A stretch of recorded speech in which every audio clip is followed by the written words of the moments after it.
বিশাল এক পাহাড়ের উপরে এক ঈগল বাসা বানিয়েছিল।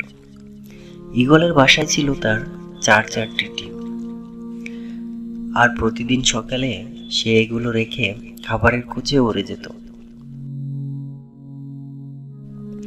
একদিন ঈগল যখন বাসার বাইরে ছিল, তখন ভূমিকম্পে গোটা পাহাড় নড়ে উঠল, আর তাতে ঈগলের একটি ডিমও বাসা থেকে ছিটকে পড়ে গেল।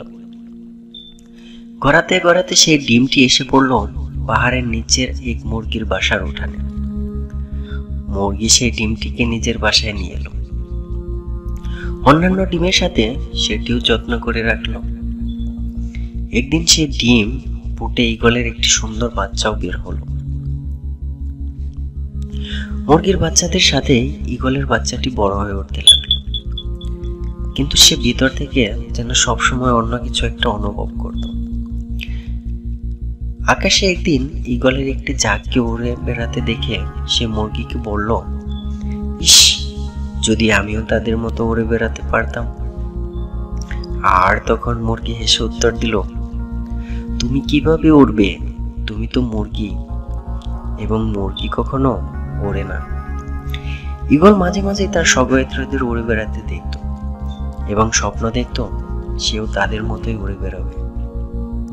কিন্তু প্রতিবার সে তার স্বপ্নের কথা জানালে মুরগি বলতো যে এটা একেবারে অসম্ভব। মুরগির এই কথাটি ঈগল বিশ্বাস করতে শিখল এবং তার জীবনটা বাকি মুরগিদের মতোই কাটিয়ে দিল। অনেকদিন এভাবে কাটানোর পর একদিন সে মারাও গেল। আসলে আমাদের জীবনেও এটা চরমতম সত্য। প্রতিটি মানুষই অনেক সম্ভাবনা নিয়ে জন্মায়, কিন্তু আশেপাশের পরিবেশের কারণে তার কাজে লাগাতে পারে না। আপনি যা বিশ্বাস করতে শিখেছেন, একদিন আপনিও তাই হয়ে উঠবেন। আপনি যদি ঈগলের মতো ওড়ার স্বপ্ন দেখেন, তবে সেই স্বপ্নকে অনুসরণ করুন। আপনার স্বপ্ন নিয়ে আপনি সামনের দিকে এগিয়ে যান, অন্যের কথায় কান দিবেন না।